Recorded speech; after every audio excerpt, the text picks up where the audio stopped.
Hello friends, you all are welcome on my YouTube channel, my online classroom, and today in this video we are going to continue class 11th chapter 4 of political science executive. ठीक है, और आज जो है मैं आपको explain करने वाली हूँ प्रेसिडेंट का role in choosing the prime minister. इसके साथ ही मैं आपको बताऊंगी वाइस प्रेसिडेंट का रोल, और इसके साथ ही जो किस तरह से प्रेसिडेंट जो है होल्ड कर सकता है किसी भी बिल को, किस तरह से पेंडिंग कर सकता है, वो भी मैं आपको बताऊंगी, क्योंकि यहाँ पे कुछ टॉपिक जो थे वो मैंने छोड़ दिए थे प्रीवियस वीडियो में, जो मैंने आपको बोला था मैं नेक्स्ट वीडियो में एक्सप्लेन करूंगी। तो देखिए, प्रेसिडेंट का रोल क्या है for the choosing the prime minister. हमें अच्छे से पता है कि जो प्राइम मिनिस्टर होता है वो हेड ऑफ द गवर्नमेंट होता है, यानी जिसको मेजोरिटी ऑफ द वोट्स मिलते हैं इलेक्शन में, लोकसभा इलेक्शन में, वो उसको हम प्राइम मिनिस्टर बनाते हैं। ठीक है, जो प्रेसिडेंट है वो अपॉइंट करता है। अच्छा, आफ्टर 1977 में देखा गया, उसके बाद पार्टी पॉलिटिक्स जो इंडिया में बिकेम मोर कॉम्पिटिटिव। ठीक है, धीरे धीरे बहुत कॉम्पिटिटिव होते गए, and there have been many instances when no party had clear majority in the Lok Sabha. और इसके साथ ही हमें कई सारे ऐसे उदाहरण इंस्टेंसेस यानी काफी सारे उदाहरण एग्जाम्पल देखने को मिले जब किसी भी पॉलिटिकल पार्टी को क्लियर मेजोरिटी नहीं मिली लोकसभा में। ठीक है, यानी बहुमत नहीं मिला, ज्यादातर वोट्स नहीं मिले। तो what does the president do in such situation? तो उस तरह की परिस्थिति में प्रेसिडेंट ने क्या किया? तो नो पॉलिटिकल पार्टी और coalition secure majority in the election held in March 1998। तो ऐसे ही एक इंसिडेंट हुआ था जब कोई भी पॉलिटिकल पार्टी और कोalition फॉर्म में, मतलब एक से ज्यादा 2-3 पॉलिटिकल पार्टी मिलकर भी किसी को मेजोरिटी ऑफ द वोट्स नहीं मिला था। कौन से इलेक्शंस में? मार्च 1998 में। द बीजेपी और इट्स एलाइज सिक्योर 251 सीट्स। तो देखते जाइए, जो बीजेपी और उसकी एलाइज यानी और जो पॉलिटिकल पार्टीज थी साथ में इनके, उन्होंने सिक्योर कर 251 सीट्स और 21 शॉर्ट ऑफ अ मेजोरिटी, और इनमें से सिर्फ 21 जो थे शॉर्ट जो थे उनको मेजोरिटी मिली। तो प्रेसिडेंट नारायण जो थे Narayan adopted an elaborate procedure. तो उन्होंने एक अलग प्रोसीजर स्टार्ट कर दिया, और उन्होंने क्या कहा? ही आज the leader of the alliance. उन्होंने बोला जो लीडर है इस अलायंस का, यानी जितनी पॉलिटिकल पार्टीज इसमें मिलकर बनी है, Atal Bihari Vajpayee, to furnish documents in support of his claim from concern political parties. तो उनको क्या करना है, जो अटल बिहारी वाजपेयी हैं, टू फर्निश डॉक्यूमेंट्स, तो उनको डॉक्यूमेंट्स प्रेजेंट करने हैं कि कितने लोग जो हैं वो उनके सपोर्ट में हैं। ठीक है, कितना उनको फेवर है, यहाँ पे कितना फेवर में है उस पॉलिटिकल पार्टीज से, जितनी पॉलिटिकल पार्टीज हैं। तो not stopping at this, the president also advise Vajpayee to secure a vote of confidence within 10 days of being sworn in. ठीक है, इसके साथ ही वो रुके नहीं प्रेसिडेंट, और उन्होंने एक चीज और बोली, उन्होंने एडवाइस किया वाजपेयी जी को कि आप सिक्योर करिए वोट ऑफ कॉन्फिडेंस कि कितने जो लोकसभा में मेंबर्स हैं आपके, जितने पॉलिटिकल पार्टीज जितने भी आपने अलायंसेस के थ्रू लाई हैं, क्या वो लोग आपके कॉन्फिडेंस में है, क्या आपके पास बहुमत है?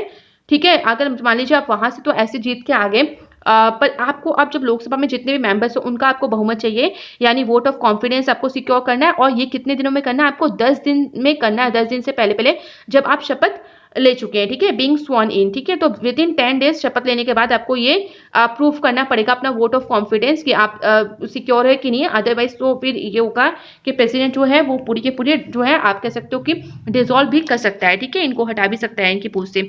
इसके बाद आते हैं, एक थोड़ा सा पॉइंट था, टॉपिक था कि किस तरह से प्रेसिडेंट जो है वो अपनी एसेट देता है किसी भी बिल से रिगार्डिंग। और मैंने आपको बताया था कि कोई लिमिट नहीं होती, वो चाहे 2 महीने के लिए, 3 महीने के लिए, 1 साल के लिए भी उस बिल को रख सकते हैं, रिकंसिडरेशन के लिए नहीं भेजेंगे तो उनकी मर्जी है। तो ऐसे ही कुछ एक इंसिडेंट हुआ था 1986 में, जब पार्लियामेंट में पास हुआ था इंडियन पोस्ट बिल। ठीक है, Indian post office amendment bill था ये। अच्छा, इस बिल बहुत क्रिटिसाइज हुआ था, मतलब ये अच्छा नहीं था, लोगों की भलाई शायद इसमें ना होगी।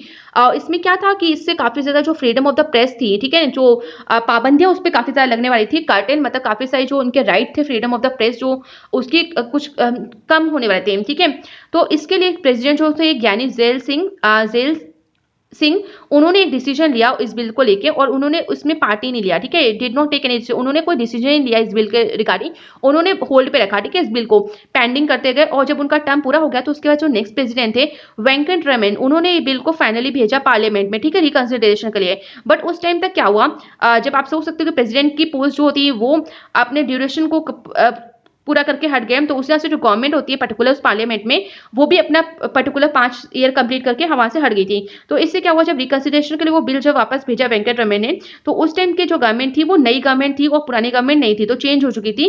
1989 में नई सरकार चुन के आई थी, तो गवर्नमेंट जो इससे बिलोंग थी, जो ये बिल आई थी, उसका कोई लेना देना नहीं था इससे, क्योंकि नई गवर्नमेंट आ गई थी। तो इस वजह से वो डिफरेंट कोलिशन से थी and did not bring the bill back before the parliament, और वो फिर से दोबारा वो बिल लेके ही नहीं आए पार्लियामेंट में। तो इस तरह से हम देख सकते हैं कि ज़ैल सिंह का जो डिसीजन था कि पोस्टपोन कर दें और अपना अनुमति ना दें, ऐसे मतलब अपनी अनुमति ना दें इस बिल को, तो उसने इफेक्टिवली काम किया और वो जो बिल था वो कभी लॉ नहीं बना, यानी वो कभी कानून नहीं बना। तो बिल्कुल प्रेसिडेंट को डिस्क्रिशनरी पावर का अपना इस्तेमाल करते हुए, अपने विवेकपूर्ण तरीके से अपने दिमाग का इस्तेमाल करते हुए, अगर उन्हें लगता है कि कोई कानून बनने वाला है जो कि बहुत खतरनाक होगा और लोग उससे खुश नहीं है, तो वो इस बिल को होल्ड रखें, साइन ही ना करें और वो कभी कानून नहीं बनेगा। ठीक है, आई होप यहाँ तक आपको समझ में आ गया होगा। अच्छा, एक और हेडिंग है आपकी कि किस तरह से वाइस प्रेसिडेंट जो है पोस्ट है होती है इंडिया की, ठीक है, इंडिया में, और वाइस प्रेसिडेंट का क्या रोल है।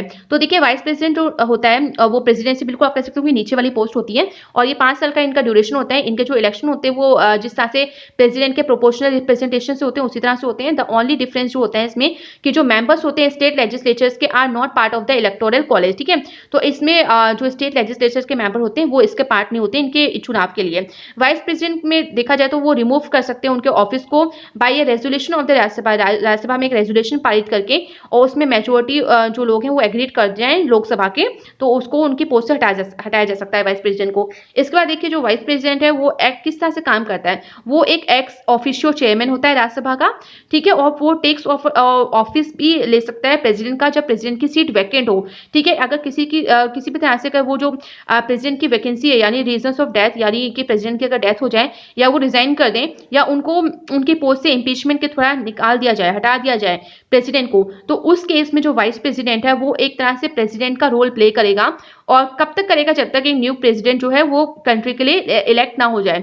इस तरह से देखिए, जो बीडी जट्टी थे उन्होंने एक्ट किया था प्रेसिडेंट की तरह, कब, जब फखरुद्दीन अली अहमद की जो प्रेसिडेंट थे, जब उनकी डेथ हो गई थी, तो उसके बाद बीडी जट्टी जो थे वो एक प्रेसिडेंट की तरह उन्होंने रोल प्ले किया था। तो और कब तक किया था, जब तक न्यू प्रेसिडेंट जो था वो इलेक्ट नहीं होगा था। तो आई होप यहाँ तक आपको क्लियर हो गया होगा। So thank you everyone and please like share and subscribe the channel for more updates.